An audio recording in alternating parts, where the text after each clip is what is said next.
हसन के बारे में मालूमात मिली हैं जो काफी परेशान कुन। अमन बेटा, ये इंसान बहुत बड़ा फ्रॉड है।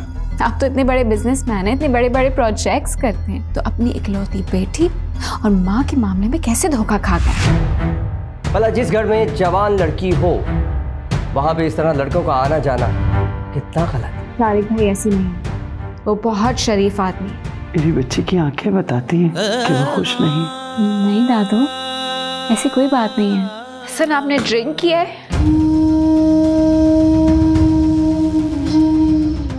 तुम जो बन जाते मेरे जीने की वजह।